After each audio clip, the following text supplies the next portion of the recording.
Hi, ഞാൻ ഇന്ന് മീഷോയിൽ നിന്നും പർച്ചേസ് ചെയ്തിട്ടുള്ള വളരെ അഫോർഡബിൾ ആയിട്ടുള്ള ഒരു ബനാറസി സിൽക്ക് സാരിയാണ് ഇന്ന് പരിചയപ്പെടുത്തുന്നത്. അതിനു മുന്നേ ആയിട്ട് സബ്സ്ക്രൈബ് ചെയ്യാത്തവർ സബ്സ്ക്രൈബ് ചെയ്ത് ഷെയർ ചെയ്ത് ലൈക്ക് ചെയ്ത് കമൻറ്റ് ചെയ്തൊന്ന് സപ്പോർട്ട് ചെയ്യണം പ്ലീസ്.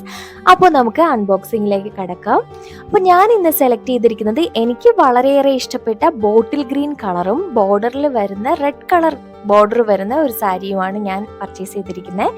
അപ്പോൾ ഒത്തിരി ഡിഫറെൻ്റ് ആയിട്ടുള്ള കളേഴ്സ് അതിലുണ്ട്. മീഷോയിൽ ഡാർക്ക് നേവി ബ്ലൂവിൽ റെഡ് കളർ ബോർഡർ, അങ്ങനെ യെല്ലോ, അങ്ങനെ ഒത്തിരി കളേഴ്സ് ഉണ്ട്. അപ്പോൾ എനിക്ക് കൂടുതൽ ഇഷ്ടമായത് ഈ കളറാണ്. അപ്പോൾ ഈ കളർ കോമ്പിനേഷൻ ഞാൻ ഫോട്ടോയിൽ കണ്ടതുപോലെ തന്നെയാണ്, കാണുമ്പോൾ ഭയങ്കരമായിട്ട് നമുക്ക് ഇഷ്ടപ്പെടുന്ന രീതിയിലുള്ള കളർ തന്നെയാണ്.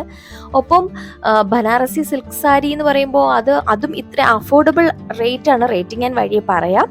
അപ്പോൾ ഇതിൻ്റെ പ്രത്യേകതകൾ പറയാം. അപ്പോൾ ഇതിന് അത്യാവശ്യം നമുക്ക് വണ്ണമുള്ള ഒരാൾക്കാണെങ്കിൽ കൂടിയും നല്ലതായിട്ട് ഉടുക്കാനുള്ള ലെങ്ത് ഉണ്ട്. ഒപ്പം തന്നെ ഇതിൻ്റെ പ്രത്യേകത വിത്ത് ബ്ലൗസ് കൂടെ ഉണ്ട് അതിന്. പിന്നെ മാത്രമല്ല ഇതിൻ്റെ ബോർഡറാണ് ആ കാണുന്ന ഡിസൈനൊക്കെ നോക്കിയേ.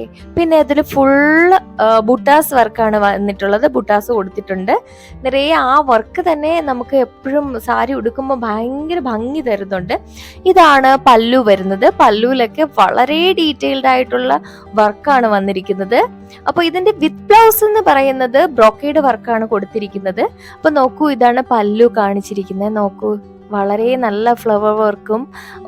എന്തായാലും നമുക്ക് ഒരു അഫോർഡബിൾ സാരി എന്ന് പറയുമ്പോൾ നിങ്ങൾ തന്നെ ഞെട്ടിപ്പോവും ഞാൻ അതിന്റെ റേറ്റ് പറയുമ്പോൾ. അപ്പൊ ഇത് ജസ്റ്റ് ഞാനൊന്ന് വച്ച് നോക്കുവാണ് എങ്ങനെ ഉണ്ട് എന്നുള്ളതൊക്കെ. അപ്പോൾ എനിക്ക് ഭയങ്കരമായിട്ട് ഇഷ്ടമായി. അപ്പോൾ ഡാർക്ക് ബോട്ടിൽ ഗ്രീൻ എന്ന് പറയുന്നത് ഏത് കളറുകാർക്കും മാച്ച് ആവുന്ന ഒരു കളറാണ്. അതിപ്പോൾ നല്ല വെളുത്തിട്ടുള്ളവർ, കറുത്തിട്ടുള്ളവർ അങ്ങനെ ഒന്നുമില്ല, ആ കളർ എല്ലാവർക്കും മാച്ച് ആകും. അപ്പോൾ ഇതാണ് ബ്ലൗസിൻ്റെ ബ്രോക്കേഡ് വർക്ക് വന്നിരിക്കുന്ന ബ്ലൗസ് എന്ന് പറയുന്നത്. അപ്പോൾ ഇത് അത്യാവശ്യം നമുക്ക് കൈയൊക്കെ ഇറക്കം ചേർത്ത് വച്ചിട്ട് തയ്ക്കാനുള്ള മെറ്റീരിയൽ അവർ വച്ചിട്ടുണ്ട്.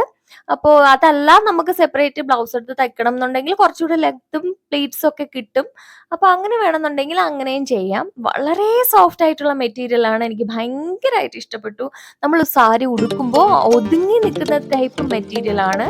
അപ്പോൾ ഇത് ജസ്റ്റ് ഞാനൊന്ന് വളരെ പെട്ടെന്നൊരു 2-3 മിനിറ്റ് കൊണ്ട് വളരെ പെട്ടെന്ന് ഞൊറിഞ്ഞുടുത്ത് ഇറങ്ങിയിട്ട് ചെയ്ത ഒരു വീഡിയോയാണിത്. അപ്പോൾ അത്രയും പെർഫെക്ഷൻ വന്നിട്ടില്ല, കാരണം ഞാൻ വളരെ പെട്ടെന്ന് ഉടുക്കാൻ പറ്റും, അതുകൊണ്ട് പെട്ടെന്ന് തന്നെ ഉടുത്തിട്ട് ഒരു വീഡിയോ എടുത്തതാണിത്. അപ്പോൾ എനിക്ക് ഒത്തിരി ഇഷ്ടപ്പെട്ടു. അത്യാവശ്യത്തിന് നല്ല രീതിയിൽ അവർ കസവൊക്കെ കൊടുത്തിട്ടുണ്ട്. ഫുൾ ബൂട്ട വർക്ക് നോക്കൂ, എന്തൊരു ഭംഗിയാണെന്ന് നോക്കിയേ. അപ്പോൾ എനിക്ക് ഒത്തിരി ഇഷ്ടമായി. ഞാനിപ്പോൾ വിത്ത് ബ്ലൗസ് അല്ല, അതിനോടൊപ്പമുള്ള ബ്ലൗസ് അല്ല തയ്ച്ചിരിക്കുന്നത്, സെപ്പറേറ്റ് എൻ്റെ കയ്യിലുണ്ടായിരുന്ന ഒരു റെഡ് ബ്ലൗസാണ് യൂസ് ചെയ്തിരിക്കുന്നത്. എന്നാൽ കൂടി അതിന് മാച്ചായിട്ട് തോന്നുന്നുണ്ട്. അപ്പോൾ ഞാൻ അങ്ങനെ ഉടുത്തതാണ്. ഭയങ്കര ഭംഗിയാണ് കാണാൻ. അപ്പോൾ ഇതിൻ്റെ റേറ്റ് പറയുകയാണെന്നുണ്ടെങ്കിൽ വെറും 583 രൂപ മാത്രമേ ഉള്ളൂ.